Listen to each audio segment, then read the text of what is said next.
Հասարակ մի մարդ թաքցնում է արտասովոր մի տաղանդ, որը ճակատագիրը կստիպի բացահայտել մի լսարանի արջ, որը հավերժ կփոխի նրա կյանքը։ Մի ազդեցիկ գործարար կին կհասկանա, որ ոչ մի իշխանություն չի կարող գնել արժանապատվություն, որ երբեմն փրկությունը գալիս է ամենաանսպասելի ձեռքերից։ Երաժշտության, հպարտության երկրորդ հնարավորությունների միջ վերափոխման մի պատմություն է պատրաստվում սկսվել։ Նախքան այս զարմանահրաշ պատմությունը լսելը,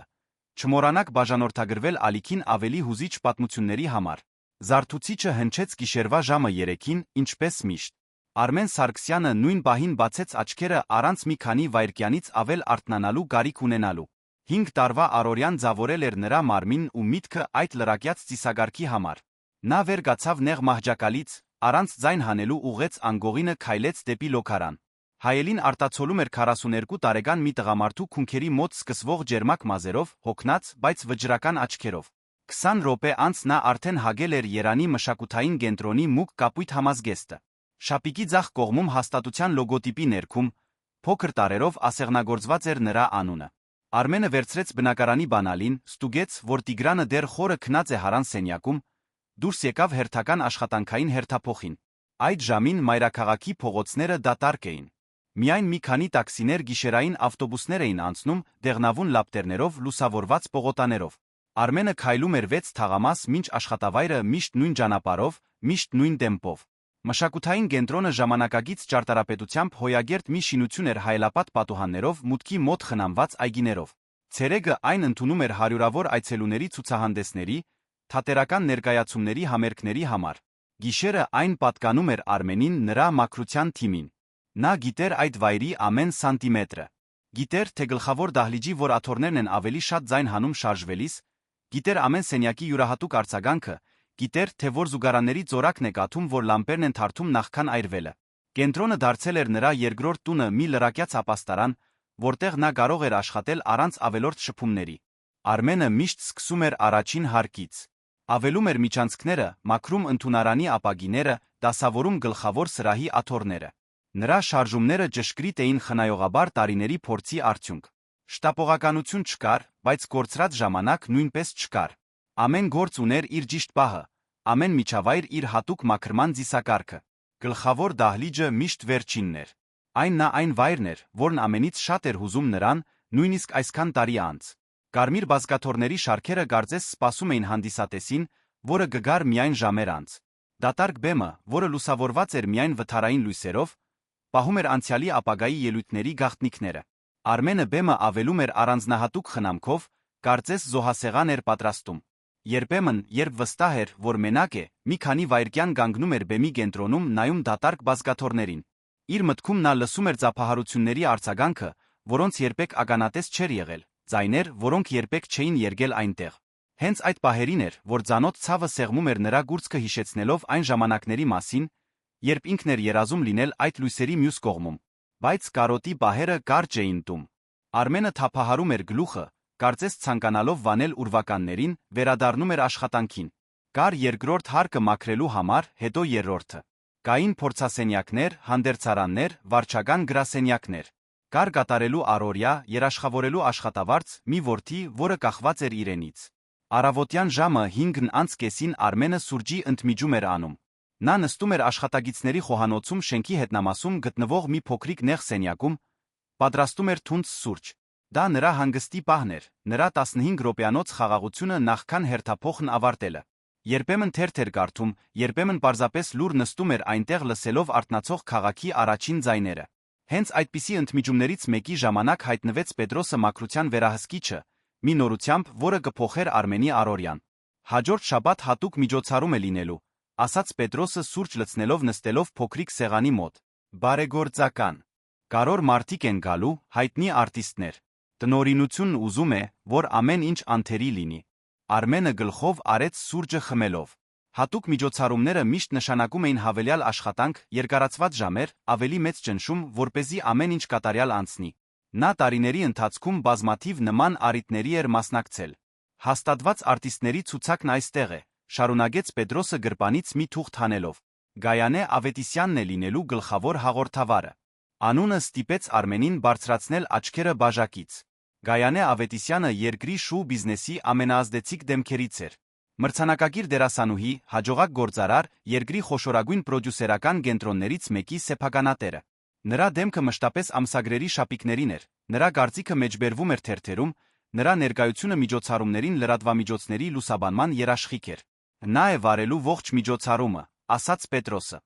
Ասում են կազմակերպում է սոցիալական ծրագրերի համար միջոցներ հավաքելու նպատակով։ Կարևոր գործ է։ Արմենը լուր ավարտեց սուրճը։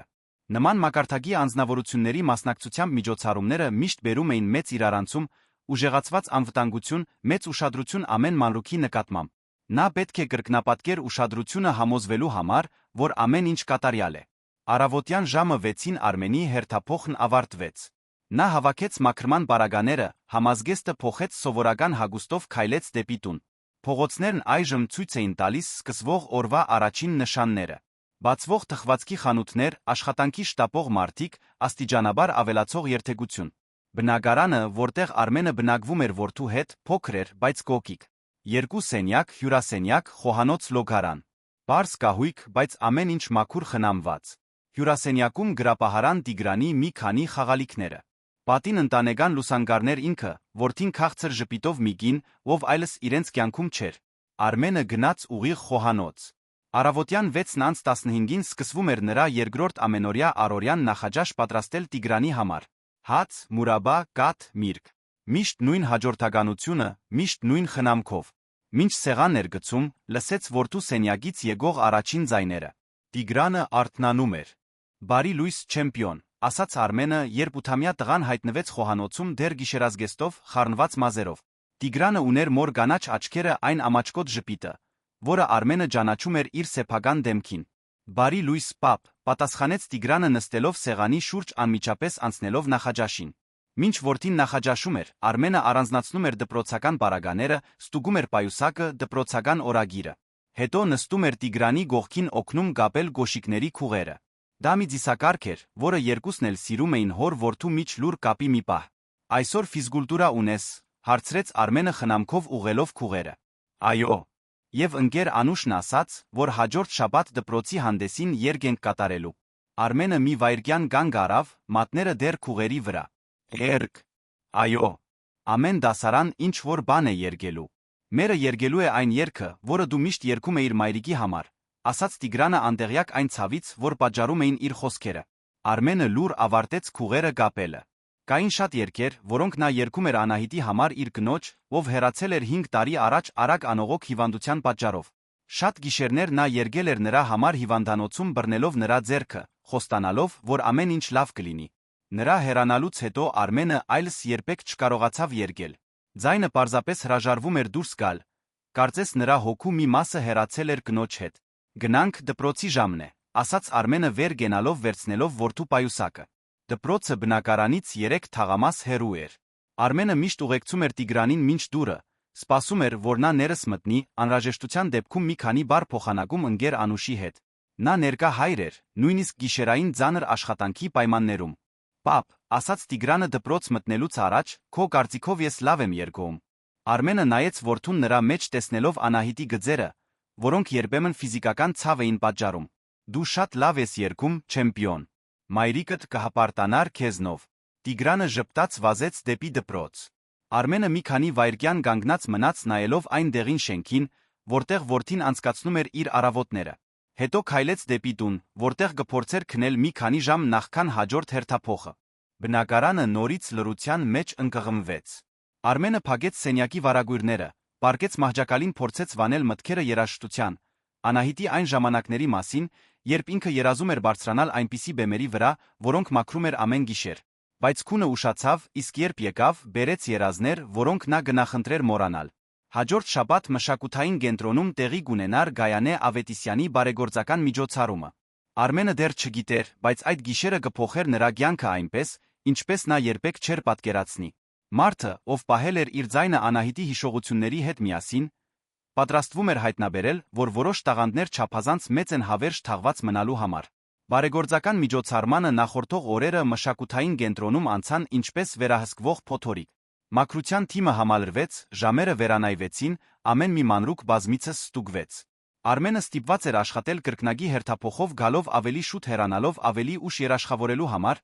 որ ամեն ինչ անթերի է Գայանե Ավետիսյանի նրա պատվավոր հյուրերի համար։ Պետրոսը հատուկ հրահանգներ տվեց ամեն աշխատակցի։ Գլխավոր դահլիճը պետք է փայլեր այնպես, կարծես առաջին անգամ են այնտեղ ոտք դնում։ Հանդերձարանները պետք է ապահովված լինեին թարմ ծաղիկներով ներկրված հանքային ջրով։ Միջանցքները պետք է փայլեցվեին հատուկ նյութով, որը գոշիկների հետք չէր թողնի։ Ամեն զուգարան պետք է խիստ ստուգման ենթարկվեր օրական 3 անգամ։ Արմենը ընդունում էր բոլոր հրահանգները իր սովորական լրջությամբ։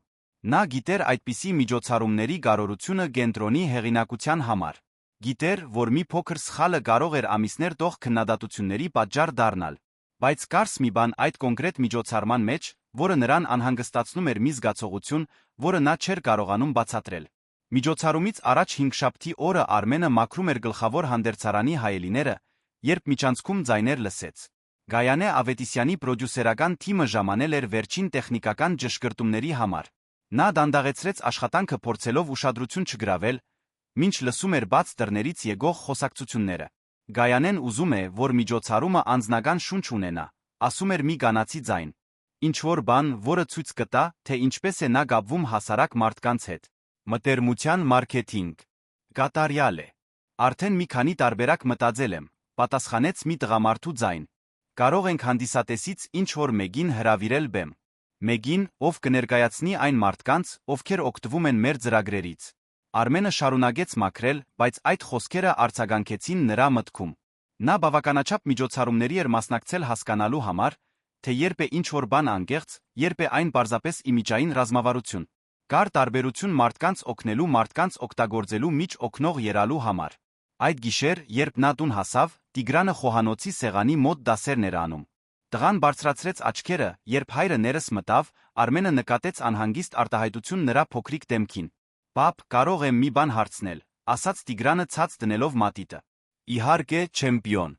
Ինչ է պատահել»։ Ընկեր Անուշը հարցրեց, թե արդյոք դու կգաս դպրոցի հանդեսին ինձ լսելու։ Ես ասացի, որ դու գիշերն ես աշխատում, բայց նա ասաց, որ հանդեսը ցերեկն է լինելու։ Արմենը նստեց որդու գողքին զգալով մեղքի ծանոթ բեռը։ Նա բաց էր թողել այնքան դպրոցական հանդեսներ, այնքան կարևոր պահեր աշխատանքային գրաֆիկի պատճառով։ Որ օրն է հանդեսը։ Հաջորդ ուրբաթ։ Կարող ես գալ։ Կփորձեմ, լավ։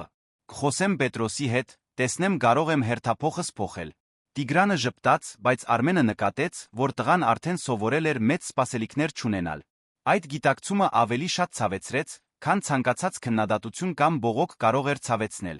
Ուրբաթ օրը բարեգործական միջոցառման օրը, մշակութային կենտրոնում իրարանցումը սկսվեց վաղ առավոտից։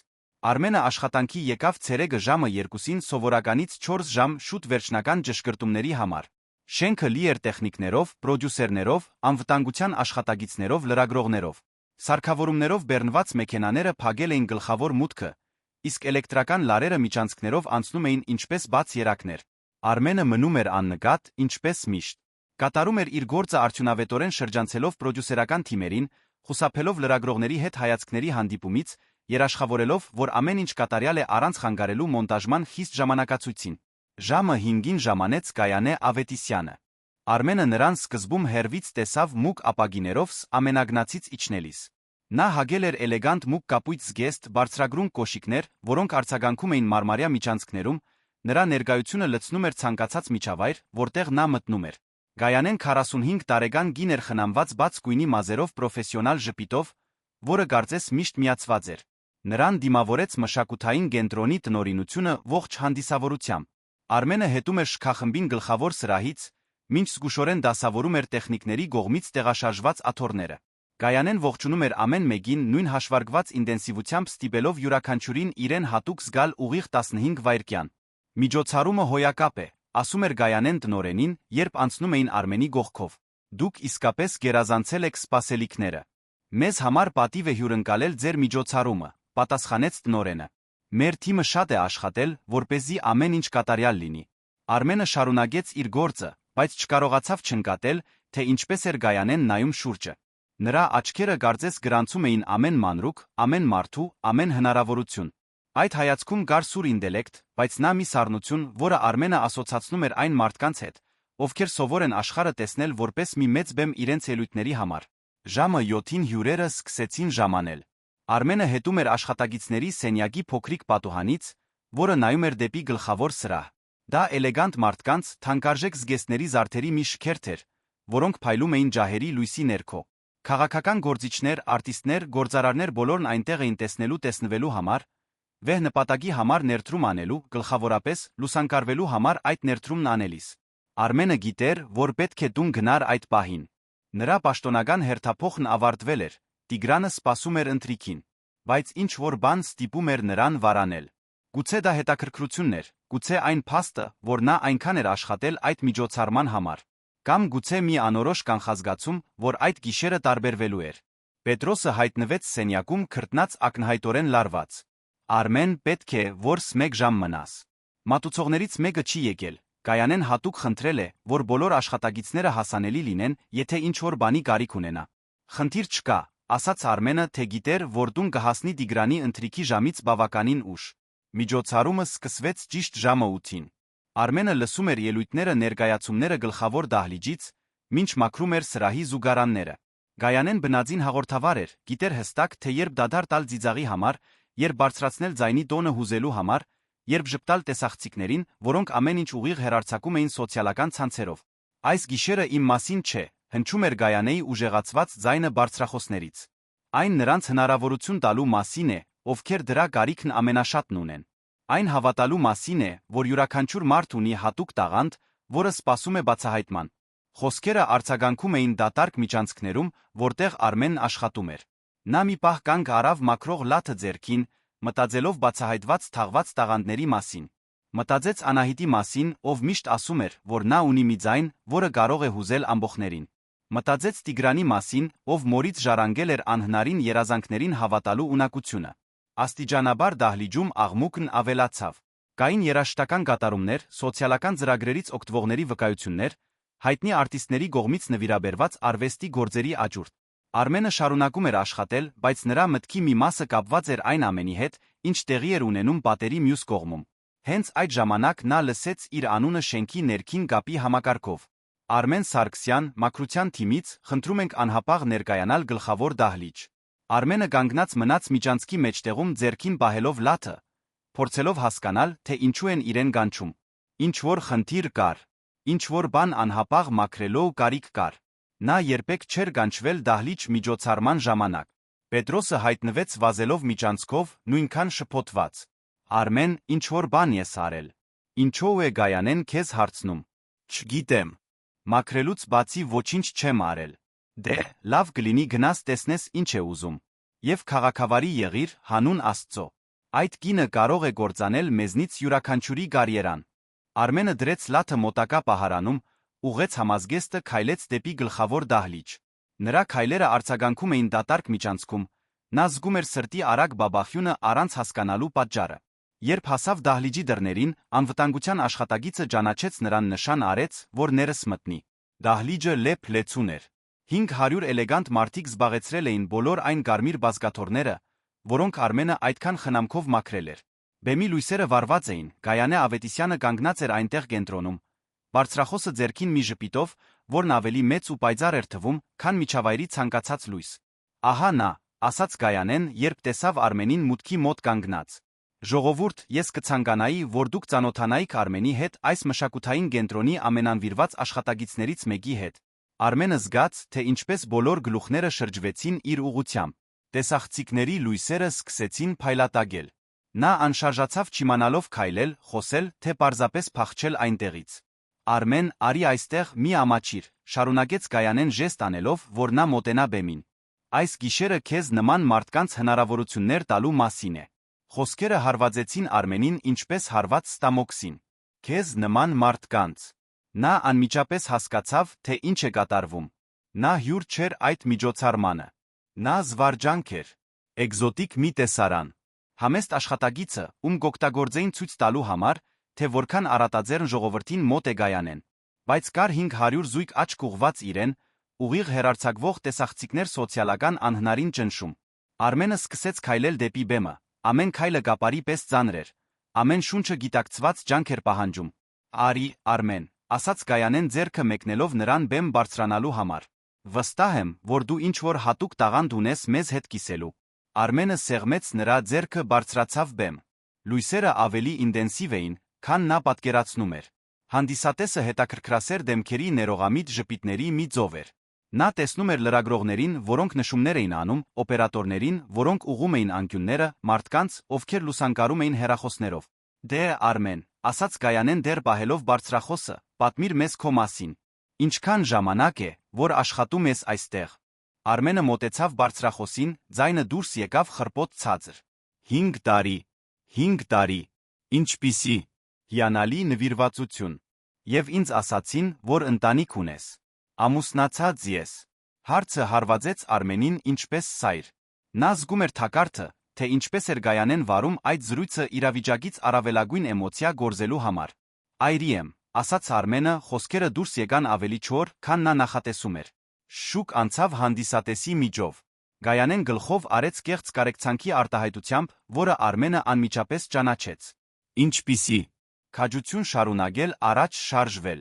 Վստահ եմ, որ գինդ կհպարտանար տեսնելով քեզ այստեղ այսօր։ Եվ ինձ ասացին, որ դու երգում ես։ Ճիշտ է։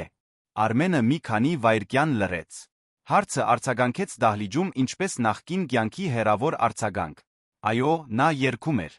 Երգել էր Անահիտի համար հիվանդանոցի ծանր գիշերներին։ Երգել էր Տիգրանի համար, երբ նա փոքր էր։ Երգել էր մենակ դատարկ բնակարանում նրա հեռանալուց հետո, մինչ որ ձայնը պարզապես հրաժարվել էր դուրս գալ։ Բայց ինչպես բացատրել դա 500 հոգանոց լսարանին։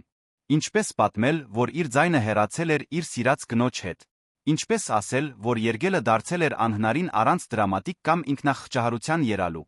Առաջ երգում էի, ասաց Արմենը վերջապես։ Ինչպիսի հրաշք, բացականչեց Գայանեն, կարծես հենց նոր գանձ էր հայտնաբերել։ Իսկ ինչ կասեք, եթե միասին ինչ-որ բան երգենք այս հատուկ լսարանի համար։ Վստահ եմ, որ դա ոգեշնչող կլինի։ Արմենը զգաց, թե ինչպես է աշխարհը պտտվում իր շուրջը։ Նրան մանիպուլյացիայի էին ենթարկում, օգտագործում էին, վերածում էին ներկայացման այն մարդկանց զվարճանքի համար, ովքեր երբեք չէին հետաքրքրվել իր գոյությամբ։ Բայց կարս մի բան այդ իրավիճակում, որը նրան խորապես վիրավորում էր Գայանեի հայացքը։ Կարծես նա մի հետաքրքիր առարկա էր ցուցափեղկում, ինչ որ տարօրինակ բան ցուցադրելու հետո դեն նետելու համար։ Նա մտածեց Տիգրանի մասին, ով տանը սպասում էր ընթրիքին։ Մտածեց Անահիտի մասին, ով միշտ ասում էր, որ իր ձայնը նվեր է, որը պետք է կիսել։ Մտածեց լռության բոլոր տարիների մասին, բոլոր այն պահերի մասին, երբ նա պահել էր իր երաժշտությունը կրծքի տակ, կարծես դա վտանգավոր գաղտնիք լիներ։ Եվ հետո, առանց լիովին հասկանալու ինչու, Արմենը գլխով արեց։ Լռությունը, որ տիրեց դահլիճում, խուլ էր։ 500 դեմքեր ուղղված էին դեպի Արմենը, 500 զույգ աչքեր սպասում էին տեսարանի։ Գայանե Ավետիսյանը ժպտում էր նրա գողքին, բայց այդ ժպիտի մեջ կար ինչ-որ գիշատիչ բան։ Կարծես նա հստակ գիտեր այն շփոթմունքը, որ պատճառում էր, վայելում էր դա։ Արմենը նայեց հանդիսատեսին, նրանց դեմքերին տեսավ նույն արտահայտությունը, որը ճանաչում էր փողոցներում, երբ անցնում էր համազգեստով անտարբերության հիվանդագին հետաքրքրասիրության խառնուրդ։ Դրանք մարդիկ չէին, որոնք նայում էին մարդուն։ Դրանք սպառողներ էին, որոնք նայում էին ապրանքին, հանդիսատեսներ սպասելով զվարճանքի։ Ինչ երգ կցանկանայիր երգել, Արմեն, հարցրեց Գայանեն բարձրախոսը մեկնելով նրան։ Արմենը վերցրեց բարձրախոսը ձեռքերով, որոնք աննկատ դողում էին։ Նա զգում էր լռության ձանրությունը, սպասելիքների ճնշումը, բեմի լույսերի տաքությունը իր դեմքին։ 5 տարի նա խուսափել էր այս պահից, կառուցել էր մի ողջ կյանք երբեք չերգելու գաղափարի շուրջ։ Եվ հիմա նա այնտեղ էր բացահայտված անծանոթների առջ, ստիպված բացելով վերքերը, որոնք դեռ արյունահոսում էին։ Ես, սկսեց Արմենը, ձայնը կտրվեց։ Ես սովորաբար երգում էի կռունկը։ Դա հայկական դասական մի երգ էր կարոտի ճամփորդությունների մասին, որը նա անթիվ անգամներ երգել էր Անահիտի համար հիվանդանոցում նրա վերջին ամիսներին։ Դա նա այն երգն էր, որը հնչում էր ռադիոյով, երբ նրանք ծանոթացան 15 տարի առաջ։ Հիանալի ընտրություն, ասաց Գայանեն մի քանի քայլ հետ գնալով նրան տեղ տալու համար։ Բոլորը գիտեն այդ երգը։ Դե, Արմեն, ցույց տուր տաղանդ։ Արմենը մի պահ փակեց աչքերը։ Նա զգում էր Գայանեի թանկարժեք օծանելիքի բույրը խառնված դահլիճի նոր գորքի հոտի հետ։ Լսում էր լուսանկարչական ապարատների զուսպ ձայնը, ցածր խոսակցությունների շուկը, օդորագիչի աղմուկը։ Բացեց աչքերը, տեսավ սպասող հանդիսատեսին, ոմանք սպասողական ժպիտներով, ոմանք ձանձրացած արտահայտությամբ։ Հենց այդ ժամանակ նա 4-րդ շարքում տեսավ մի 10 տարեկան տղայի, որը նստած էր անծանոթ մեծահասակների մեջ։ Տղան ակնհայտորեն անհարմար էր զգում, կծկվել էր կարմիր բազկաթոռի մեջ նայելով իր կոշիկներին, կարծես ուզում էր անհետանալ։ Արմենը այդ կեցվածքի մեջ ճանաչեց նույն շփոթմունքը, որն ինքն էր զգում, ինչ որ բան շարժվեց նրա կրծքում։ Նա չէր երգում Գայանեի կամ էլեգանտ հանդիսատեսի համար, չէր երգում տեսախցիկների կամ բարեգործական միջոցառման համար։ Նա երգում էր այն տղայի համար, ով նույնքան մոլորված էր թվում, որքան ինքը Տիգրանի համար, ով տանը սպասում էր հորը, Անահիտի համար, ով այլս այնտեղ չէր իրեն լսելու համար։ Արմենը մոտեցրեց բարձրախոսը շուրթերին սկսեց։ Առաջին նոտան դուրս եկավ խռպոտ, վարանող լցված 5 տարվա լռությամբ, բայց երբ եկավ երկրորդը, հետո երրորդը, տեղի ունեցավ արտասովոր մի բան։ Ձայնը, որն այդքան ժամանակ թաքնվել էր, հայտնվեց այնպես, կարծես երբեք չէր հեռացել։ Դա նույն ձայնը չէր, ինչ առաջ այն ավելի խորն էր, ավելի գոպիտ, լցված ցավով փորձով, բայց դա իր ձայնն էր իրական հեզոր։ Գրունկ ուստի։ Կուգաս, ծառա եմ ձայնիդ։ Խոսքերը հոսում էին մի այնպիսի ինտենսիվությամբ, որը զարմացրեց նույնիսկ Արմենին։ Ամեն տող գրում էր նրա անձնական պատմության ծանրությունը։ Ամեն դադար լցված էր չասված հիշողություններով։ Նա պարզապես երգ չէր երգում, նա պատմում էր իր կյանքը, բացում էր իր հոգին, ցավը վերածում էր արվեստի անծանոթների առջ։ Հանդիսատեսի արձագանքը անմիջական էր ներքին։ Խոսակցությունները դադարեցին։ Հեռախոսները ցած իջեցվեցին։ Ձանձրացած արտահայտությունները վերածվեցին բացարձակ ուշադրության։ Արմենի ձայնի մեջ կար ինչ-որ բան, որը ջեղքում էր բոլոր սոցիալական պայմանականությունները, կատարողի լսարանի միջ եղած բոլոր պատնեշները։ Գայանեն, ով կանգնել էր բեմի գողքին սպասելով մի քանի տողից հետո վերահսկողությունը վերցնել իր ձեռքը, քարացավ։ Նա սպասել էր մի շփոթեցնող պահի, որը կարող էր վերածվել կարեկցանքի հնարավորության մասին դասի։ Փոխարենը նա ականատես էր լինում մի կատարման, որը մրցում էր ցանկացած բանի հետ, որ նա տեսել էր շոու բիզնեսում իր տարիների ընթացքում։ Արմենը երգում էր հիմա փակ աչքերով ամբողջությամբ ընկղմված երաժշտության մեջ։ Նա գտել էր մի բան, որը կարծում էր հավերժ կորցրել է կապը իր ձայնի հոգու միջ, զգացմունքը ձայնի, իսկ մենությունը գեղեցկության վերածելու ունակությունը։ Նա այլս մշակութային կենտրոնի բեմում չէր, նա այն բոլոր վայրերում էր, որտեղ սիրել էր, կորցրել էր, սպասել էր, նորից սկսել էր։ Հանդիսատեսի շարքերում արցունքներ հայտնվեցին դեմքերին, որոնք րոպեներ առաջ միայն պատահական հետաքրքրություն էին ցուցաբերում։ Չորրորդ շարքի տղան բարձրացրել էր գլուխը, անթարթ նայում էր Արմենին, աչքերը փայլում էին ինչ-որ բանով, որը նման էր ճանաչման։ Շատերը նորից վերցրել էին հեռախոսները, բայց հիմա ձայնագրելու համար, որսալու համար այդ անսպասելի ճշմարտության պահը հաշվարկված ելույթների գիշերվա մեջ։ Երբ Արմենը հասավ վերջին գրկներքին, նրա ձայնը դարձել էր մաքուր էմոցիայի մի գործիք։ Ամեն նոտա գրում էր կոտրված լռության տարիները, ամեն բառ արձագանքում էր նրա ուժով, ով նորից գտել էր երգելու իր պատճառը։ Վերջին նոտան կախված մնաց օդում վայրկյաններ, որոնք հավերժություն թվացին։ Արմենը բացեց աչքերը տեսնելով հանդիսատեսին այնպես, կարծես առաջին անգամ էր տեսնում։ 3 րոպե 40 վայրկյան նա մոռացել էր, թե որտեղ է, ով է նայում, ինչու է այնտեղ։ Նա պարզապես երգել էր։ Լռությունը, որ հաջորդեց, տարբերվում էր նախորդից։ Դա սպասելիքի լռություն չէր, այլ հարգանքի լռություն։ 500 մարդ մարսում էին այն, ինչ հենց նոր լսեցին, փորձելով համադրել համեստ աշխատակցի կերպարը այն ձայնի հետ, որը հենց նոր իրենց խորապես հուզել էր։ Հետո սկսվեցին ձափահարությունները։ Դրանք սոցիալական միջոցառման քաղաքավարի ձափահարություններ չէին, այլ ինչ-որ օրգանական տարերային բան։ Մարդիկ վեր էին գնում, ուժգին ձափահարում, ոմանք բղավում էին բրավո, կարծես օպերային թատրոնում լինեին։ Չորրորդ շարքի տղան կանգնած էր ձափահարելով մի ժպիտով, որը լուսավորում էր նրա ողջ դեմքը։ Արմենը կանգնած մնաց բեմի կենտրոնում, բարձրախոսը դեռ ձեռքին, փորձելով ընկալել այն, ինչ հենց նոր տեղի էր ունեցել։ 5 տարի նա խուսափել էր երգելուց, որովհետև երաժշտությունը իրեն ուղղակիորեն կապում էր կորստի ցավի հետ։ Հիմա նա հայտնաբերում էր, որ երաժշտությունը կարող էր լինել նա կյանք վերադառնալու ճանապարհը։ Գայանեն մոտեցավ նրան, բայց նրա գեցվածքի մեջ ինչ-որ բան փոխվել էր։ Հաշվարկված ժպիտը փոխարինվել էր մի արտահայտությամբ, որը Արմենը չէր կարողանում լիովին վերծանել։ Հիացմունք, զարմանք, թե գուցե ավելի բարդ մի բան գիտակցումը, որ նա չարաչար թերագնահատել էր իր գողքին կանգնած մարդուն։ Արմեն, ասաց նա վերցնելով բարձրախոսը նրա ձեռքից։ Դա արտասովոր էր։ Ձափահարությունները շարունակվեցին ավելի երկար, քան սոցիալական էթիկետն էր թելադրում։ Արմենը ամաչկոտությամբ գլխով արեց հանդիսատեսին, դեռ փորձելով հասկանալ, թե ինչպես էր հասել այդ պահին։ Երբ վերջապես իջավ բեմից, նրա ոտքերը թեթագի դողում էին ոչ թե հուզմունքից, այլ մի էներգիայից, որը նա տարիներ շարունակ չէր զգացել։ Կուլիսներում մշակութային կենտրոնի աշխատակիցները, ովքեր հեռվից հետել էին ամեն ինչին, մոտեցան նրան զարմացած դեմքերով։ Պետրոսը այնտեղ էր, բերանը թեթագի բաց, կարծես Արմենին առաջին անգամ էր տեսնում։ Արմեն ախպերս, ասաց Պետրոսը, ես չգիտեի, որ դու ուզում եմ ասել, դա անհավանական էր։ Բայց Արմենը ուշադրություն չէր դարձնում գովեստներին։ Նրա միտքը վազում էր դեպի տուն Տիգրանի մոտ, ով հավանաբար դեռ արթուն էր սպասելով հորը։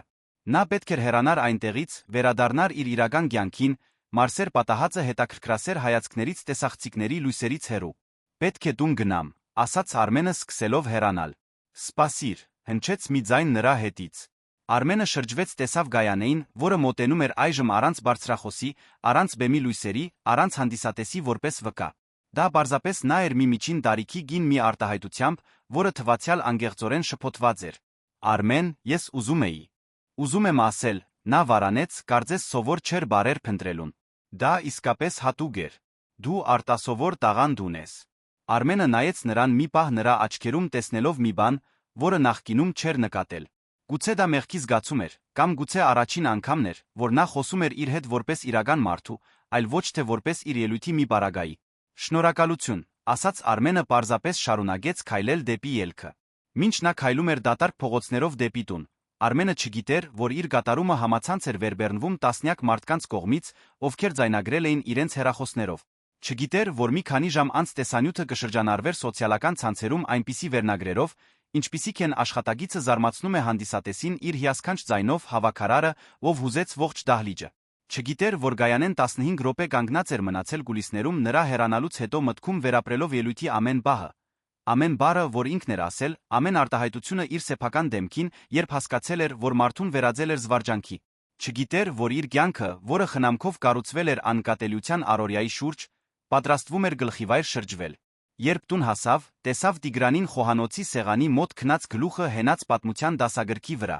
Արմենը նրան նրբորեն արթնացրեց, օգնեց լվացվել, պարկեցրեց մահճակալին։ Պապ, մրմնջաց Տիգրանը գիսակուն, դու ուրիշ ես բուրում։ Ինչպես, չեմպիոն։ Չգիտեմ։ Ուրիշ։ Կարծես վերադարձած լինես։ Արմենը համբուրեց որդու ջակատը, անջատեց սենյակի լույսը։ Հետո մի քանի րոպե կանգնած մնաց մութ միջանցքում, փորձելով հասկանալ, թե ինչ էր ուզում ասել տղան վերադարձած բառով։ Գուցե երեխան իր բնազդով նկատել էր մի բան, որը Արմենը ինքը դեռ նոր էր բացահայտում։ 5 տարվա մեջ առաջին անգամ, քնելուց առաջ, Արմենը կամաց մեղեդի երգեց։ Դա պարզապես մի շուկ էր, գրեթե անլսելի, բայց դա երաժշտություն էր։ Եվ լուր բնակարանի մթության մեջ այդ փոքրիկ մեղեդին հնչեց որպես խոստում, որ գուցե հնարավոր է նորից սկսել։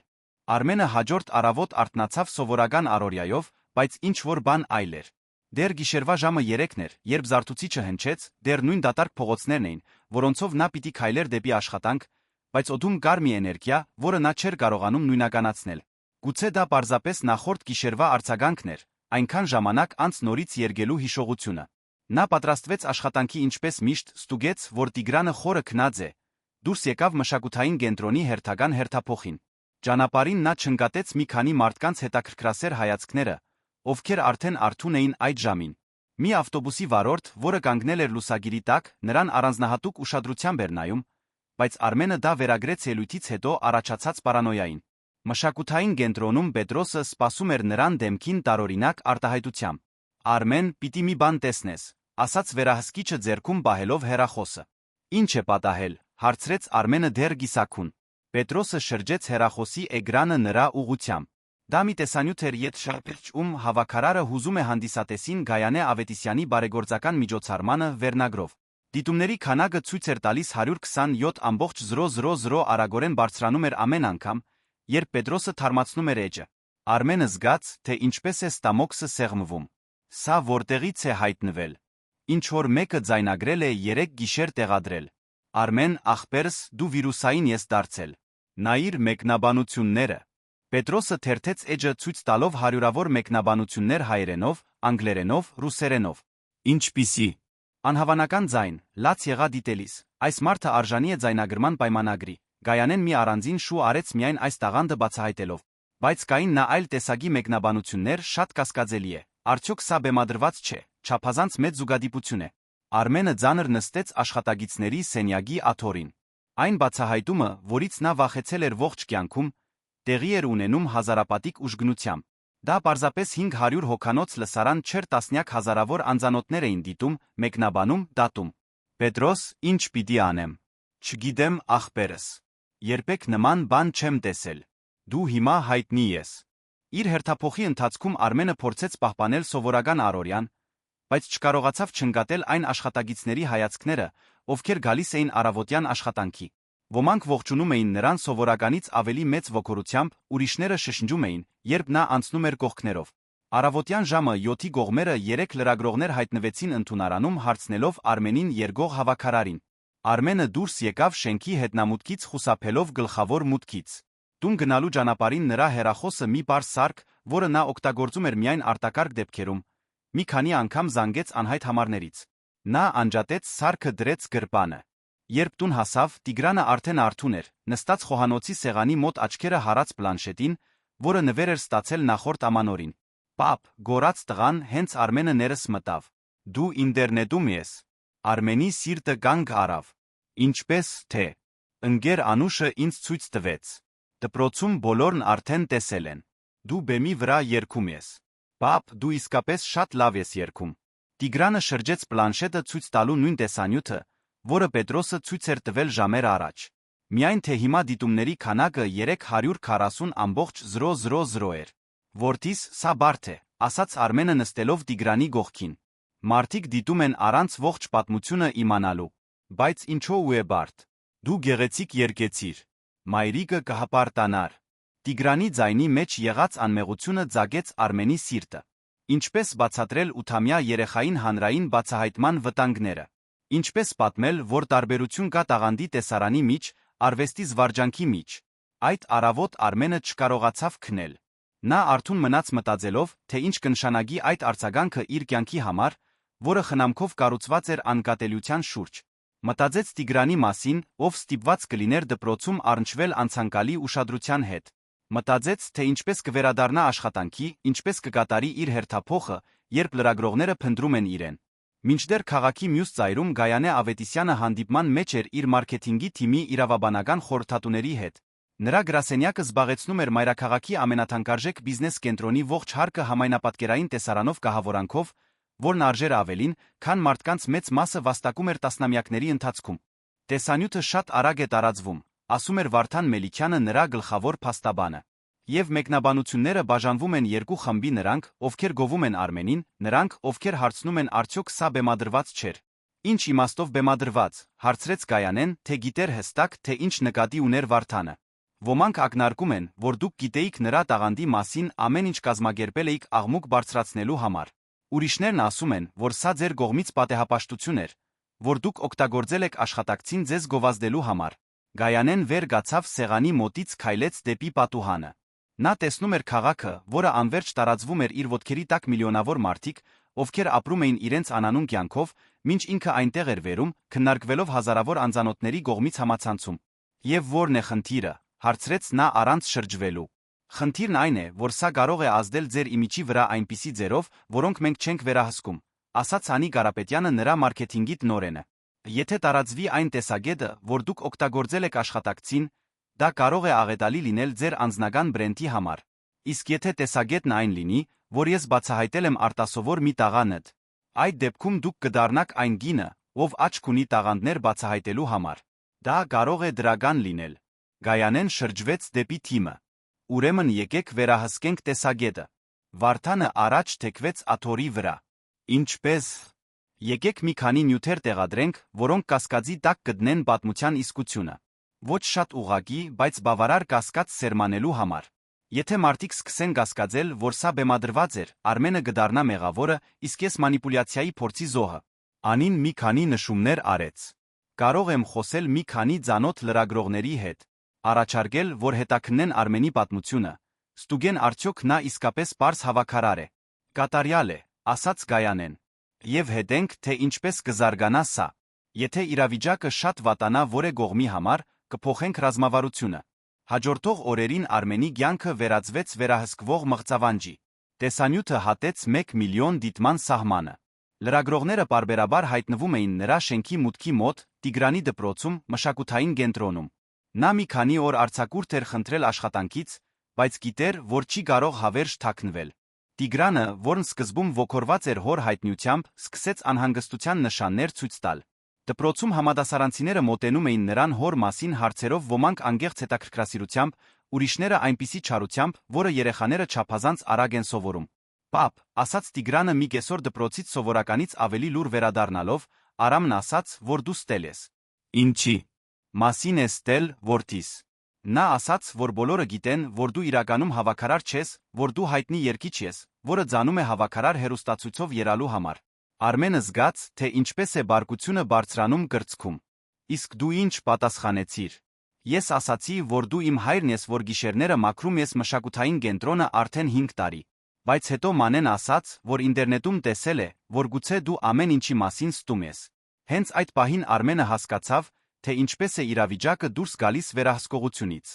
Ոչ միայն իր անձնական կյանքն էր ներխուժվել, այլ իր ճշմարտություններն էին կասկածի տակ դրվում, իր արժանապատվությունն էր հարվածի տակ։ Այդ գիշեր Արմենը առաջին անգամ կյանքում համացանցում փնտրեց իր սեփական անունը։ Այն, ինչ նա գտավ, նրան սրտխառնոց պատճառեց։ Կային տասնյակ հոդվածներ, որոնք կասկածի տակ էին դնում նրա պատմությունը ակնարկելով, որ նա կարող էր լինել պրոֆեսիոնալ երգիչ, որը ձանում է հասարակ աշխատագից տպավորություն թողնելու համար։ Կային դավադրության տեսություններ այն մասին, որ Գայանեն ամեն ինչ կազմակերպել էր գովազդի համար։ Մի հոդված հատկապես ցավոտ հարվածեց նրան երգող հավաքարարը։ Իրական պատմություն, թե հանջարեղ մարքեթինգ։ Տեքստը ակնարկում էր, որ Արմենը ունի պրոֆեսիոնալ երաժշտական կրթություն, որ նախկինում ձայնասկավառակներ է ձայնագրել, որ ողջ ելույթը փորձված էր։ Այդ ենթադրությունների մեջ ոչ մի ճշմարիտ բառ չկար, բայց դրանք հազարավոր անգամներ տարածվում էին։ Հաջորդ առավոտ Արմենը որոշում կայացրեց։ Նա զանգահարեց Պետրոսին աշխատանքից ազատման դիմում ներկայացրեց։ Արմեն, դու խենթացել ես։ Ինչո՞ւ ես դա անում։ Որովհետ այլս չեմ կարող այնտեղ աշխատել։ Ամեն օր լրագրողներ են գալիս, ամեն օր ինչ-որ մեկն ուզում է հետս խոսել, լուսանկարել, տեսանյութ ձայնագրել։ Չեմ կարողանում գործս անել, դուք արժանի չեք այս խառնաշփոթին։ Բայց ախպերս, սա գանցնի։ Մի քանի շաբաթից ոչ մեկ չի հիշի։ Արմենը գիտեր, որ Պետրոսը սխալվում է։ Որոշ բաներ չեն անցնում։ Որոշ բացահայտումներ թողնում են մշտական սպիներ։ Եվ նա պատասխանատվություն ուներ պաշտպանելու Տիգրանին այս խենթությունից։ Արդեն որոշել եմ, Պետրոս։ Այսօր էլեկտրոնային փոստով կուղարկեմ դիմումը։ Մինչ Արմենը հարանից փոխարած համակարգչով գրում էր իր դիմումը, Գայանեն մեկ այլ հանդիպման մեջ էր իր թիմի հետ։ Արմենի պատմության իսկությունը կասկածի տակ դնող հոդվածները տվել էին ցանկալի արդյունքը, տեսագետը փոխվում էր։ Ավելի քիչ մարդիկ էին խոսում նրա արտասովոր տաղանդի մասին, ավելի շատերը հարցնում էին արդյոք այդ ամենը բեմադրություն չէր։ Բայց կար մի խնդիր, Գայանեն չէր կարողանում դադարել դիտել Արմենի ելույթի տեսանյութը։ Նա արդեն դիտել էր այդ 3 րոպե 40 վայրկյանը ավելի քան 50 անգամ։ Ամեն անգամ դիտելիս նա նկատում էր մի նոր բան։ Այն ձը, որով Արմենը վարանեց նախքան սկսելը։ Անկատ դողը նրա ձայնի մեջ առաջին նոտաների ժամանակ։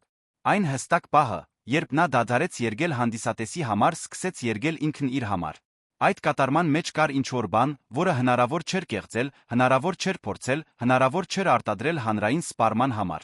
Դա հում ցավոտ ճշմարտություն էր վերածված արվեստի։ Եվ տարիների մեջ առաջին անգամ Գայանեն ինքն իրեն հարցրեց, թե ինչի է վերածվել։ Գայանե, Վարդանի ձայնը նրան հետ բերեց իրականություն։ Լսում էիր։ Կներես, ինչ ասացիր։ Ասացի, որ ռազմավարությունը աշխատում է։ Մարդիկ սկսում են կասկածել Արմենի պատմությանը։ Մի քանի օրից սա անցյալ կդառնա։ Գայանեն գլխով արեց, բայց նրա մի մասը, որը երկար ժամանակ լռել էր, շշնջում էր, որ գուցե անցյալ դառնալը վերջին բանն էր, որ նա ցանկանում էր։ Աշխատանքից դուրս գալուց 2 շաբաթ անց Արմենը կանգնած էր զբաղվածության պետական գործակալության հերթում աշխատանք փնտրելու համար, երբ նրա հեռախոսը զանգեց։ Պետրոսն էր։ Արմեն, ախպերս, պիտի մի բան իմանաս։ Վարդանը, Գայանեի փաստաբանը, այսօր այստեղ էր։ Արմենը դուրս եկավ հերթից մի կողմ քաշվեց։ Ինչ էր ուզում։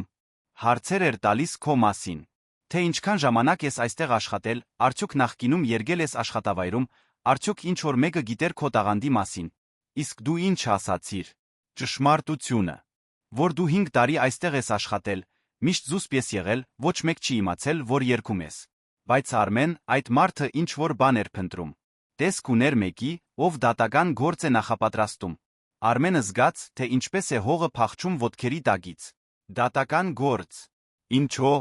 Չգիտեմ, ախպերս։ Բայց զգույշ եղիր։ Կարծում եմ այդ մարդկանց դուր չեկավ արձագանքը, հիմա փորձում են ամեն ինչ շրջել։ Երբ Արմենը անջատեց հեռախոսը, նա կանգնած մնաց գործակալության միջանցքում փորձելով մարսել տեղեկությունը։ Արդեն բավական չէր, որ գործրել էր աշխատանքը, ստիպված էր առնչվել մշտական ուշադրության հետ, տեսնել որդու տառապանքը դպրոցում հիմա էլ դատական գործի հավանականություն կար։ Նա մտածեց Անահիտի մասին, թե ինչպես էր նա միշտ ասում, որ ամեն ինչ պատահում է ինչ-որ պատճառով։ Բայց ինչ պատճառ կարող էր լինել այդ դժբախտությունների շարանի համար։ Ինչ դաս էր տիեզերքը փորձում սովորեցնել այդքան տառապանքի միջոցով։ Արմենը վերադարձավ տուն առանց որևէ աշխատանքի համար գրանցվելու։ Նրա գլուխը չափազանց լցված էր հարցազրույցների, ինքնագենսագրականի բացերը բացատրելու կամ ծածնելու համար, թե ամեն ինչ լավ է, երբ ակնհայտորեն այդպես չէր։ Տանը նա տեսավ Տիգրանին խոհանոցի սեղանի մոտ դասերն անելիս, բայց անմիջապես նկատեց, որ ինչ-որ բան այն չէ։ Տղայի ձախ այտին կարմրավուն հետք կար։ Ինչ է պատահել, Տիգրան։ Տղան բարձրացրեց աչքերը, Արմենը տեսավ այնտեղ մի տխրություն, որը չպետք է լիներ 8-ամյա երեխայի դեմքին։ Լոնը ինձ հրեց դասամիջոցին։ Արմենը նստեց որդու գողքին փորձելով վերահսկել բարկությունը։ Ինչո՞ւ նա քեզ հրեց։ Որովհետև ես ասացի, որ դու ստախոս չես։ Նա ասաց, որ բոլորը գիտեն, որ դու ծացել ես հավաքարար հայտնի դառնալու համար, իսկ ես ասացի, որ դա ճիշտ չէ։ Այդ ժամանակ նա ինձ հրեց ասաց, որ Ստախոսի տղան նույնպես Ստախոս է։ Խոսքերը հարվածեցին Արմենին ինչպես ֆիզիկական հարվածներ։ Տեսնել որդու տառապանքը մի բանի համար, որը նա չէր ընտրել, չէր վերահսկել, չէր ցանկացել, մի ցավ էր, որի գոյության մասին նա չգիտեր։ Տիգրան, լսիր ինձ։ Տղան մոտեցավ, Արմենը նրան ամուր գրկեց։ Որդիս, գուցե մենք ստիպված լինենք մի ժամանակով հեռանալ քաղաքից։ Ինչո՞։ Որովհետև երբեմն, երբ ամեն ինչ շատ է դժվարանում, մենք կարիք ենք ունենում նոր տեղում սկսելու։ Այնտեղ, որտեղ մարդիկ չգիտեն մեր պատմությունը։ Տիգրանը մի պահ լռեց մարսելով տեղեկությունը։ Պապ, եթե մենք գնանք, ես այլս չեմ կարողանալու այցելել մայրիկի գերեզմանին։ Հարցը գոտրեց Արմենի սիրտը։ Անահիտի գերեզմանը քաղաքի գերեզմանատանն էր։ Տիգրանը միշտ ուզում էր այցելել նրան նրա ծննդյան օրը, մայրության օրը, ամանորին։ Դա վերջին ֆիզիկական կապն էր, որ նրանք ունեին նրա հետ։ Մենք կկարողանանք վերադառնալ այցելության, ասաց Արմենը, թե չգիտեր արդյոք դա ճիշտ էր։ Այդ գիշեր Տիգրանին քնեցնելուց հետո Արմենը նստեց խոհանոցի սեղանի մոտ դատական թղթերով, փաստաբանների մի քանի գնացուցակներով, որոնք հավաքել էր օրվա ընթացքում հաշվիչով։ Ինչպես էլ նա հաշվում էր, արդյունքը նույնն էր, նա մի պայքարի մեջ էր, որում չէր կարող հաղթել։ Հենց այդ ժամանակ նա մի որոշում կայացրեց, որը կփոխեր ամեն ինչ։ Արմենը վերցրեց մի թերթ թուղթ, սկսեց նամակ գրել։ Դա նամակ չէր փաստաբանների կամ լրագրողների համար։ Դա նամակ էր Գայանե Ավետիսյանի համար։ Մի նամակ, որն ասում էր հստակ այն, ինչ նա մտածում էր այն մասին, թե ինչի է նա վերածվել, այն իշխանության մասին, որն օգտագործում էր անմեղ մարդկանց կործանելու համար, արդարության վրեժխնդրության տարբերության մասին։ Նա գրեց Անահիտի մասին, թե ինչպես էր դադարել երգել նրա հեռանալուց հետո, թե ինչպես մշակութային կենտրոնի այդ գիշերը 5 տարվա մեջ առաջին անգամն էր, որ իր ձայնը գտել էր հետդարձի ճանապարհը։ Գրեց Տիգրանի մասին, թե ինչպես է տեսնել 8-ամյա որդուն Ստախոսի տղա կոչվելիս դասամիջոցին։ Եվ գրեց նրա մասին, թե ինչպես էր տեսել նրա աչքերում այդ գիշեր մի իրական մարդու հանրային կերպարի հետում, թե ինչպես էր այդ իրական մարդը անհետացել հօգուտ կործանարար մի մեքենայի։ Արմենը ավարտեց նամակը գիշերվա ժամը 3-ին նույն ժամին, երբ սովորաբար արթնանում էր աշխատանքի համար։ Նա ձալեց այն, դրեց ծրարի մեջ վրան գրեց Գայանեի ընկերության հասցեն։ Նա չգիտեր արդյոք կուղարկեր նամակը։ Չգիտեր արդյոք դա որե բան կփոխեր։ Բայց շաբաթներ անց առաջին անգամ նա ինչ-որ բան էր արել, բացի պարզապես արձագանքելուց։ Նա գործողություն էր ձեռնարկել, որքան էլ փոքր, փորձելով վերականգնել ինչ-որ վերահսկողություն իր սեփական կյանքի նկատմամբ։ Իսկ քաղաքի մյուս ծայրում մի շքեղ առանձնատանը, Գայանեն արթուն էր նույն ժամին դիտելով Արմենի տեսանյութը 101-րդ անգամ, հարցնելով ինքն իրեն, թե երբ էր նա դարձել այնպիսի մարդ, որը կործանում էր անմեղ կյանքեր իր սեփական իմիջը պաշտպանելու համար։ Այդ հարցի պատասխանը գալիս էր ավելի արագ, քան նա պատկերացնում էր։ Արմենը երբեք չուղարկեց նամակը։ Հաջորդ առավոտ, երբ արթնացավ, այն գտավ խոհանոցի սեղանին ձալված, որոշեց, որ բարերը չեն լուծի մի իրավիճակ, որը ամբողջությամբ դուրս էր եկել վերահսկողությունից։ Փոխարենը նա օգտագործեց իր ունեցած սակավաթիվ խնայողությունները վարձելու համար ամենաժան փաստաբանին, ում կարողացավ գտնել մի նորավարտ երիտասարդի Ֆելիքս անունով, ով աշխատում էր քաղաքի կենտրոնում գտնվող 2 սենյականոց մի գրասենյակում։ Պարոն Արմեն, ասաց Ֆելիքսը դատական գործը կարդալուց հետո, անգեղծ կլինեմ ձեզ հետ։ Այս գործը հաղթելը գրեթե անհնար է։ Ինչո՞։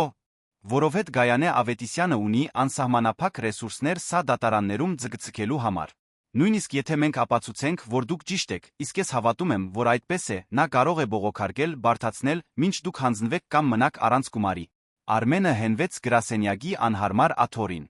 Իսկ եթե ես չպաշտպանվեմ, այդ դեպքում դուք կպարտվեք պատասխանի բացակայության պատճառով։ Ստիպված կլինեք վճարել փոխհատուցումը։ Ինչքան ժամանակ ունեմ։ 15 օր պաշտպանություն ներկայացնելու համար։ Արդեն 5 օրն անցել է։ Արմենը դուրս եկավ փաստաբանի գրասենյակից իրեն ավելի պարտված զգալով, քան երբ է։ 10 օր լուծում գտնելու համար մի խնդրի, որը լուծում չուներ։ 10 օր պաշտպանելու իր որդուն մի պայքարից, որը նա չէր ընտրել։ Մինչ նա քայլում էր քաղաքի կենտրոնի փողոցներով մտածելով, թե ինչպես պատմի Տիգրանին, որ գուցե ստիպված լինեն վաճառել բնակարանը, փոխել քաղաքը, նորից սկսել զրոյից, Արմենը չնկատեց, որ իրեն հետում են։ Տիգրանը այդ օրը դպրոց չէր գնացել։ Ոչ թե որովհետև հիվանդ էր, այլ որովհետև այլս չէր դիմանում համադասարանցիների ծաղրանքներին, ուսուցիչների խղճահարության հայացքներին, անընդհատ դատվելու զգացողությանը մի բանի համար, որը նա լիովին չէր հասկանում։ Դպրոց գնալու փոխարեն 8-ամյա տղան մի որոշում կայացրեց, որը կզարմացներ ցանկացած մեծահասակի իր համարձակությամբ վճռականությամբ։ Նա վերցրեց տրանսպորտի գումարը, որը հայրը ամեն օր տալիս էր իրեն,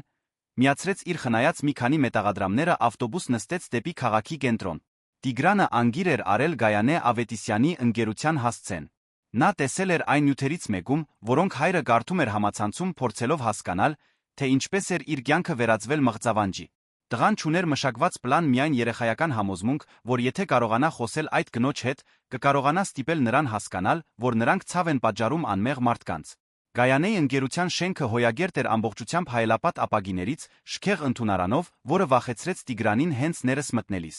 Ընդունարանի աշխատակցուհին մոտ 30 տարեկան մի էլեգանտ կին, նայեց տղային զարմանքի անհանգստության խառնուրդով։ Ողջույն, բալիկս։ Մոլորվել ես։ Ոչ, Տիգին։ Ես ուզում եմ խոսել Գայանեի հետ։ Գայանեի հետ։ Դու պայմանավորվածություն ունես։ Ոչ, բայց դա կարևոր է։ Աշխատակցուհին ներողամիտ ժպտաց։ Բալիկս, Գայանեն շատ զբաղված մարդ է։ Նա միայն խոսում է այն մարդկանց հետ, ովքեր նախապես ժամանակ են ամրագրել։ Խնդրում եմ, ասաց Տիգրանը, նրա ձայնի մեջ կար ինչ-որ բան, որը ստիպեց կնոջը լրջորեն ուշադրություն դարձնել։ Դա հայրիկիս մասին է։ Ո՞վ է քո հայրիկը։ Արմենը։ Արմեն Սարգսյանը։ Անունը ստիպեց աշխատակցուհուն դադար տալ։ Ընկերությունում բոլորը գիտեին Արմեն Սարգսյանի գործը աշխատակցի, ով դարձել էր իրավաբանական գլխացավանք Գայանեի համար։ Մի րոպե սպասիր այստեղ, լավ։ Աշխատակցուհին վերցրեց հեռախոսը, զանգահարեց ներքին համարով։ Տիգրանը կանգնած մնաց շքեղ սրահի մեջտեղում, հետելով էլեգանտ մարդկանց, ովքեր մտնում դուրս էին գալիս, փորձելով քաջություն գտնել շարունակելու իր ինքնաբուխ պլանը։ Մի քանի հարկ վեր Գայանեն հանդիպման մեջ էր Վարդանի Անիի հետ քննարկելով Արմենի դեմ դատական գործի հաջորդ քայլերը, երբ օգնականը մտավ սենյակ։ Գայանե, ընդունարանում տարօրինակ իրավիճակ է։ Արմեն Սարգսյանի որդին այստեղ է, ուզում է խոսել քեզ հետ։ Հաջորդած լռությունը լարված էր։ Վարդանը առաջինը արձագանքեց։ Ինչպես թե որդին։ Քանի տարեկան է այդ տղան։ Աշխատակցուհին ասաց, որ մոտ 8 տարեկան է երում։ 8 տարեկանը, Վարդանը վեր կացավ աթոռից։ 8 տարեկան երեխան միայնակ եկել է այստեղ։ Սա թակարդ է։ Հավանաբար ուղեկցվում է ինչ-որ լրագրողի կողմից, կամ հայրն է ուղարկել լրատվամիջոցների ուշադրությունը գրավելու համար։ Գայանեն լռում էր, բայց նրա ներսում ինչ-որ բան շարժվեց։ 8 տարեկան երեխա։ Նույն տարիքը, որն ինքն ուներ, երբ կորցրեց հորը ավտովթարից, երբ մայրը ստիպված էր 3 աշխատանք կատարել ընտանիքը պահելու համար, երբ նա սովորեց, որ աշխարհը դաժան վայր է, որտեղ թույլերը տրորվում են ուժեղների կողմից։ Թող բարձրանա, ասաց Գայանեն հանկարծակի։ Գայանե, դա լավ գաղափար չէ, բողոքեց Վարդանը։ Սա կարող է թակարդ լինել։ Թակարդ։ Նա երեխա է։ Ճիշտ այդպես։ Երեխաները կարեկցանք են առաջացնում։ Եթե ներքում լրագրողներ կան, քո խոսակցությունը որդու հետ վաղը կդառնա գլխավոր լուրը։ Գայանեն նայեց իր գրասենյակի պատուհանից դիտելով քաղաքը, որը նա նվաճել էր տասնամյակների պայքարից հետո։ Նա սկսել էր որպես պրակտիկանտ փոքրիկ մի ընկերությունում, առնչվել էր խտրականության, սաբոտաժի փորձերի։ Նա հասել էր այնտեղ, որտեղ կար տրորելով շատերին, օգտագործելով իշխանության բոլոր զենքերը։ Եվ հիմա նա օգտագործում էր այդ նույն զենքերը մի գործազուրկ աշխատակցի նրա 8-ամյա որդու դեմ։ Անի, իջիր ստուգիր արդյոք լրագրողներ, պապարացիներ կամ որե կասկածելի բան կա։ Եթե մաքուր է, բեր տղային։ Անին իջավ 15 րոպե անց վերադարձավ Տիգրանի հետ։ Տղան մտավ սենյակ փորձելով ցույց չտալ իր հուզմունքը։ Այնտեղ 3 մեծահասակ կար մի բաց գույնի մազերով կին, ում նա ճանաչեց որպես Գայանե, մի տղամարդ կոստյումով, որը նայում էր նրան կարծես նա վտանգ էր, մի ավելի երիտասարդ կին, որը անհանգիստ էր թվում։ Ողջույն, ասաց Տիգրանը, ձայնը սովորականից ավելի ցածր դուրս եկավ։ Գայանեն ուսումնասիրեց տղայի դեմքը, նրա մեջ անմիջապես ճանաչեց հոր գծերը։ Նույն կանաչ աչքերը, նույն լուրջ արտահայտությունը, բայց մի անմեղությամբ, որը Արմենը գործրել էր տարիների ընթացքում։ Ողջույն, Տիգրան։ Տիգրան է, չէ։ Նստիր այստեղ։ Տիգրանը նստեց Գայանեի մատնանշած աթոռին, որը չափազանց մեծ էր նրա համար։ Նրա ոտքերը չէին հասնում հատակին։ Տիգրան, ասաց Վարդանը օգտագործելով այն տոնը, որը պահում էր հարցաքննությունների համար, ով քեզ բերեց այստեղ։ Որտեղ է հայրդ։ Ոչ մեկ չի բերել։ Մենակ եմ եկել։ Հայրիկս չգիտի, որ ես այստեղ եմ։ Ինչպես ես միայնակ եկել։ Դու շատ փոքր ես քաղաքում միայնակ շրջելու համար։ Տիգրանը նայեց Վարդանին այն լրջությամբ, որը միայն երեխաներն են ունենում, երբ նրանց թերագնահատում են։ Ես ավտոբուս նստեցի։ 7 տարեկանից կարողանում եմ միայնակ շրջել, որովհետև հայրիկս գիշերն է աշխատում, երբեմն ես պետք է դպրոց գնամ վաղ առավոտյան։ Խոսքերը անսպասելիորեն հարվածեցին Գայանեին։ Մի 8 տարեկան տղա, ով սովորել էր ինքնուրույն գլուխ հանել, որովհետև հայրը գիշերն էր աշխատում նրան պահելու համար։ Ճիշտ այնպես, ինչպես ինքն էր սովորել ինքնուրույն լինել մանկության տարիներին։ Տիգրան, ասաց Գայանեն, ինչու ես եկել այստեղ։ Որովհետև դուք վատն եք հայրիկիս նկատմամբ։ Վարդանը նյարդային ծիծաղեց։ Վատն։ Մենք վատը չենք։ Քո հայրն էր, որ։ Լրիր, ասաց Գայանեն չորությամբ առանց աչքերը Տիգրանից կտրելու։ Թող նա խոսի։ Տիգրանը խորը շունչ քաշեց, սկսեց պատմել պատմության իր տարբերակը։ Թե ինչպես էր հայրը դադարել երգել, երբ մայրը մահացավ։ Թե ինչպես էր նա ամեն գիշեր աշխատում ընտանիքը պահելու համար։ Թե ինչպես մշակութային կենտրոնի այդ գիշերը 5 տարվա մեջ առաջին անգամն էր, որ Տիգրանը լսել էր հորը երգելիս։ Հայրիկս ոչ մի բանի մասին չի ստել, ասաց Տիգրանը, ձայնը ավելի վստահ դարձավ։ Նա չի ձացել հավաքարար։ Նա հավաքարար է։ Կամ էր, մինչ դուք ստիպեցիք նրան գործնել աշխատանքը։ Տիգրան սկսեց անին, բայց տղան շարունակեց։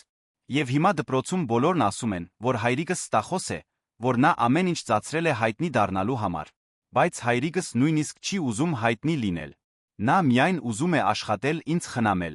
Գայանեն զգում էր ինչ-որ բան գրծքում, մի բան, որը նա երկար ժամանակ թաղված էր պահել, որ գրեթե մոռացել էր դրա գոյության մասին։ Դա այն երեխան էր, որն ինքն էր եղել, այն աղջիկը, որը նույնպես առանց հոր էր մեծացել, որին նույնպես ստախոս էին անվանել դպրոցում, երբ պատմում էր, որ մայրը գիշերները գրասենյակներ էր մաքրում։ Եվ դուք ստիպելու եք նրան վճարել շատ փող, որը նա չունի, շարունակեց Տիգրանը արդեն արցունքներով աչքերին։ Նա 3 գիշեր չի քնել այդ մասին մտածելով։ Եվ եթե նա ստիպված լինի վճարել, մենք պետք է վաճառենք մեր տունը, հեռանանք քաղաքից։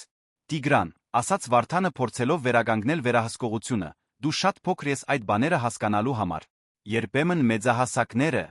Ես հասկանում եմ, գոռաց Տիգրանը վեր գնալով աթոռից։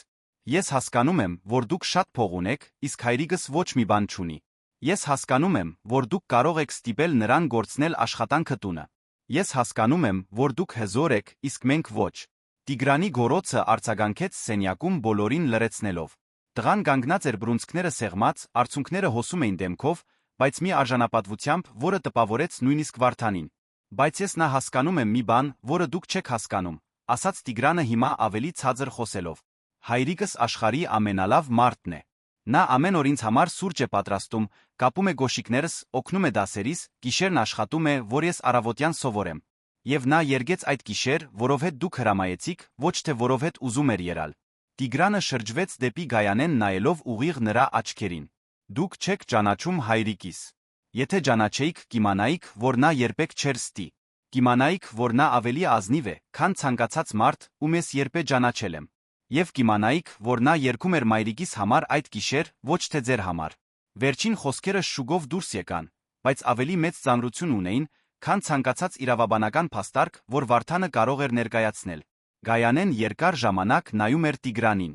Նրա մեջ տեսնում էր իր սեփական մանկությունը, իր վախերը, նույն հուսահատ վճռականությունը պաշտպանելու նրանց, ում սիրում էր։ Եվ տարիների մեջ առաջին անգամ նա տեսավ նա, թե ինչի էր ինքը վերածվել մի կնոջ, ով օգտագործում էր իր իշխանությունը գործանելու համար այնպիսի ընտանիքներ, ինչպիսին ինքն էր եղել։ Վարդան, ասաց Գայանեն վերջապես առանց աչքերը Տիգրանից կտրելու, դուրս եք սենյակից։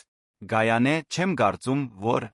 Դուրս եք սենյակից, գոռաց Գայանեն շրջվելով դեպի փաստաբանը մի կատաղությամբ, որը նա երբեք չէր տեսել։ Անի, դու նույնպես։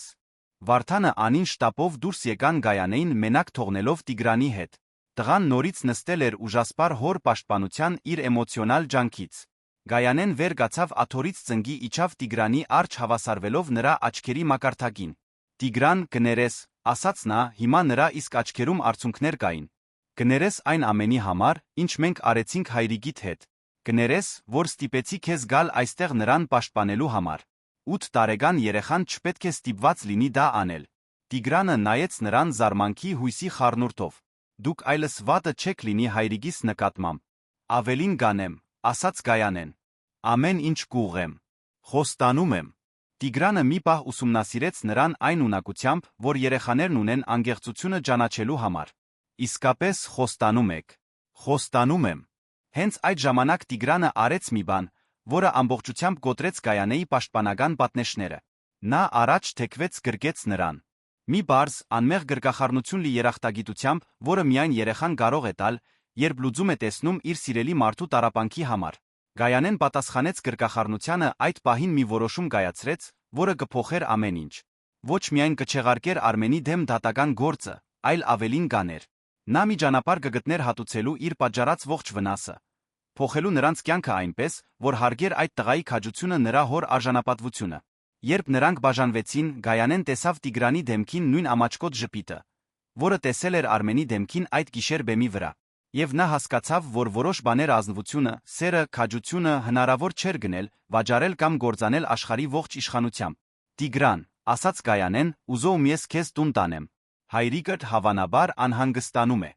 Կարելի է, բայց դուք կկատարեք ձեր խոստումը։ Կկատարեմ։ Եվ դու կտեսնես։ Գայանեն անձամբ տարավ Տիգրանին տուն վարելով իր ամենագնացը քաղաքի փողոցներով,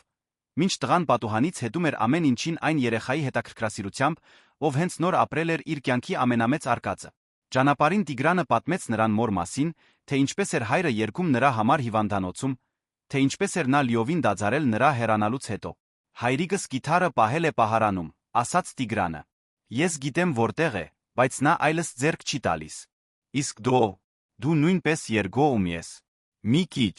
Դպրոցում պիտի երգենք հանդեսին, բայց հիմա չգիտեմ էլ ուզում եմ, թե ոչ։ Ինչո՞ւ ոչ։ Որովհետև եթե երգեմ, կասեն, որ ես էլ եմ ստախոս հայրիկիս պես։ Տիգրանի խոսքերը հարվածեցին Գայանեին։ Մի 8 տարեկան երեխա գործրել էր երգելու ցանկությունը այն դաժանության պատճառով, որն ինքն էր սկսել։ Նա հաջողել էր կործանել ոչ միայն Արմենի կյանքը, այլ նրա որդու անմեղ երազանքները։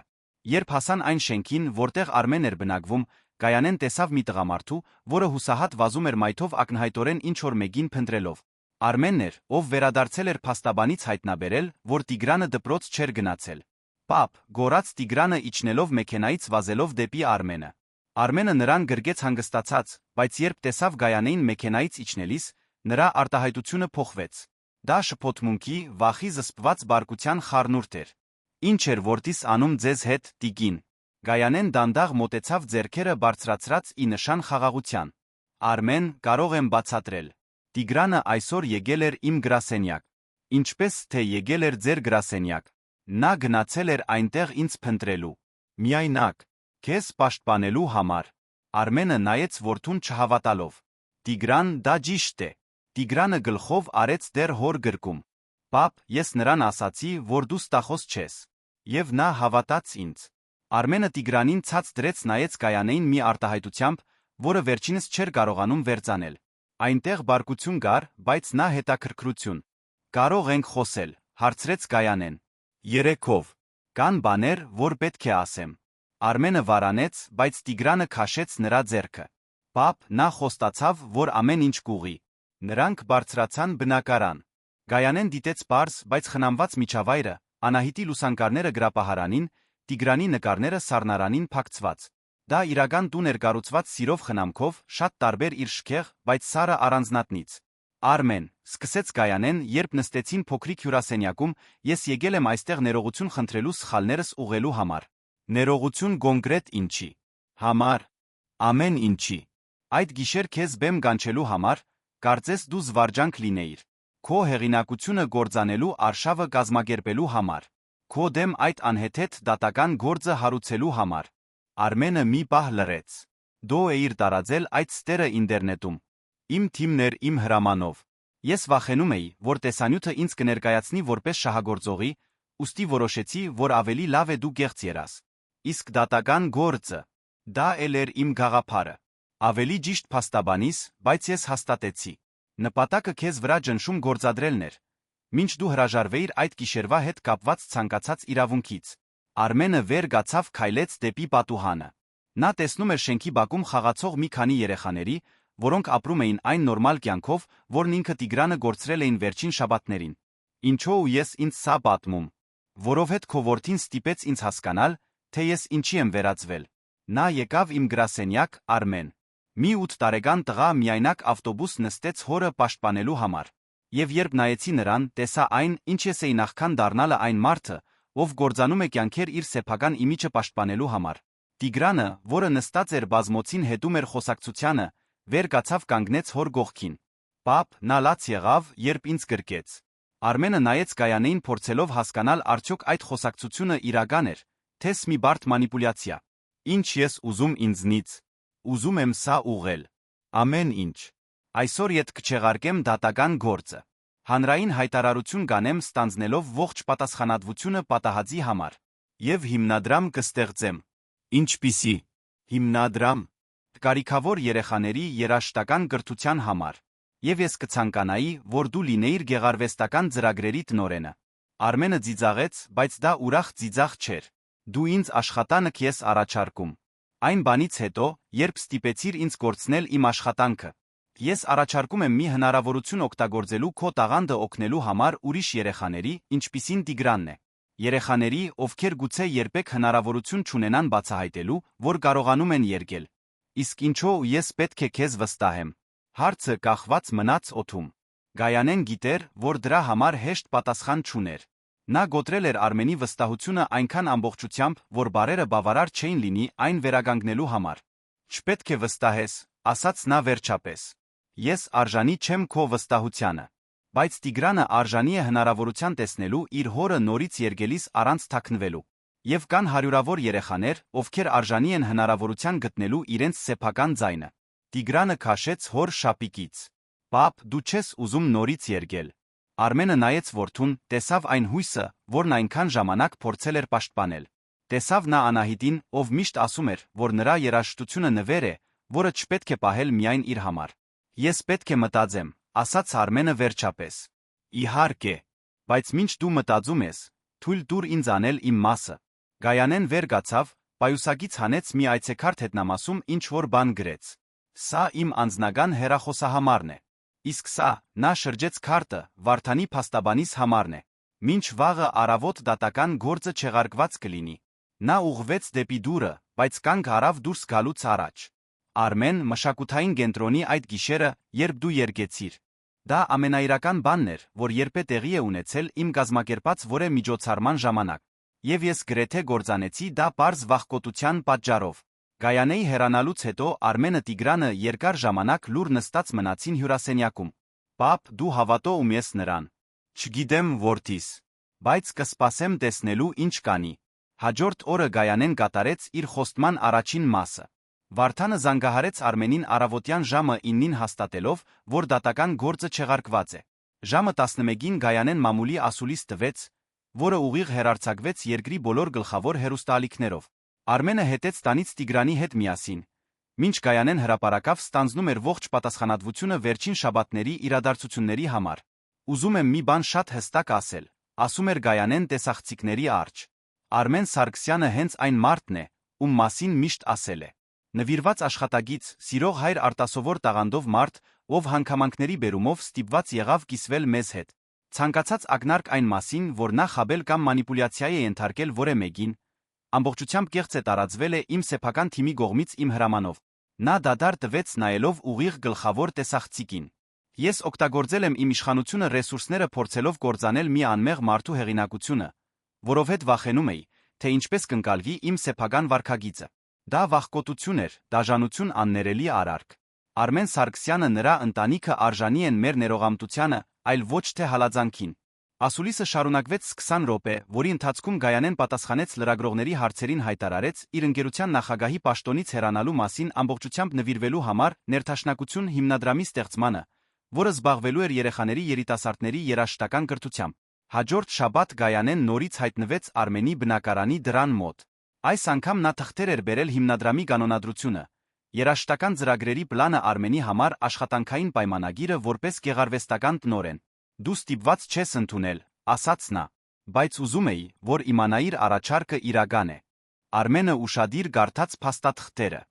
Աշխատավարձը 3 անգամ ավելի էր, քան նա վաստակում էր որպես հավաքարար։ Հիմնադրամը տեղակայված էր լինելու քաղաքի կենտրոնում գտնվող մի վերանորոգված շենքում դասասենյակներով, ստուդիաներով, մի փոքրիկ դահլիճով։ Ծրագիրը սկզբնական շրջանում սպասարկելու էր անապահով համայնքների 200 երեխաների։ Իսկ եթե ես ընդունեմ, հարցրեց Արմենը, ինչպես իմանամ, որ դու 6 ամիս հետո միտքդ չես փոխի։ Չես կարող իմանալ։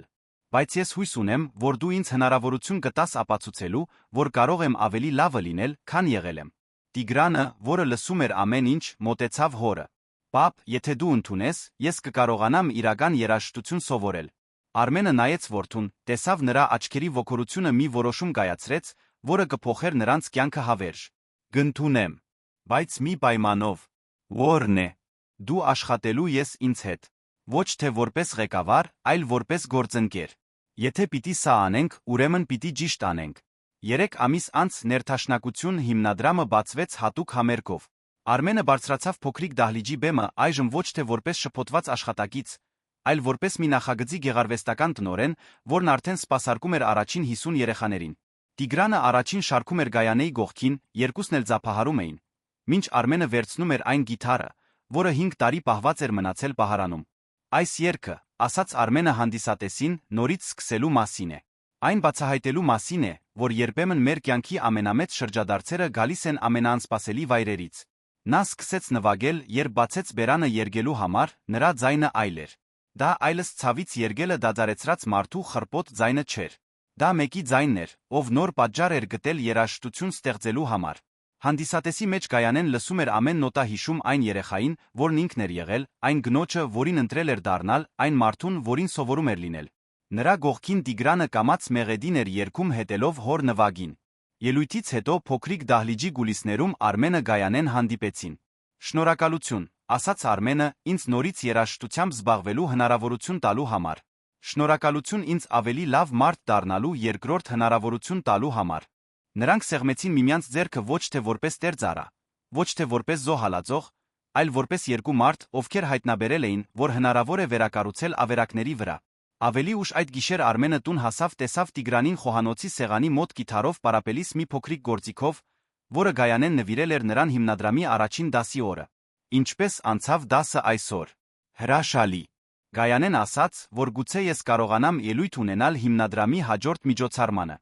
Արմենը նստեց որդու կողքին, վերցրեց իր սեփական գիթառը։ Հայր-որդի միասին նվագեցին մինչ ուշ գիշեր, բնակարանը լցնելով երաժշտությամբ առաջին անգամ այն բանից հետո, երբ Անահիտը հեռացել էր։ Դրսում քաղաքը շարունակում էր իր ռիթմը։ Բայց այդ համեստ տան ներսում վերածնվել էր մի բան, որը չափազանց երկար ժամանակ լրել էր հույսը, որ հնարավոր է նորից սկսել, որ սխալները կարող են ուղղվել, որ երբեմն ամենագեղեցիկ մեղեդիները ծնվում են ամենաերկար լռություններից հետո։ Պատմության ավարտ։ Սիրելի ունկնդիրներ, հուսով ենք, որ Արմենի, Տիգրանի, Գայանեի պատմությունը դիպչեց ձեր սրտերին։ Այս պատմությունը մեզ հիշեցնում է, որ իսկական մեծությունը իշխանություն ունենալու մեջ չէ, այլ այն բանում, թե ինչպես ենք օգտագործում այդ իշխանությունը ուրիշներին բարձրացնելու համար։ Եթե այս պատմությունը ձեզ հուզեց, չմոռանաք բաժանորդագրվել մեր ալիքին ավելի ոգեշնչող պատմությունների համար, որոնք ուսումնասիրում են մարդկային հարաբերությունների բարդությունը վերափոխվելու մեր բոլորի ունակությունը։ Թողեք ձեր հավանումը, եթե Գայանեի փրկության ճանապարհը, փոքրիկ Տիգրանի քաջությունը ձեզ հուզեցին, գրեք մեզ մեկնաբանություններում, արդյոք հավատում եք, որ մարդիկ իսկապես կարող են փոխվել։ Ձեր կյանքի որ իրավիճակն է երկրորդ հնարավորության կարիք ունեցել։ Ձեր պատմությունները մեզ ոգեշնչում են շարունակել բերել պատմություններ, որոնք տոնում են մարդկային բնության լավագույն կողմերը։ Բաց չթողնեք մեր հաջորդ նյութերը, ամեն օր մի նոր պատմություն սպասում է ձեզ։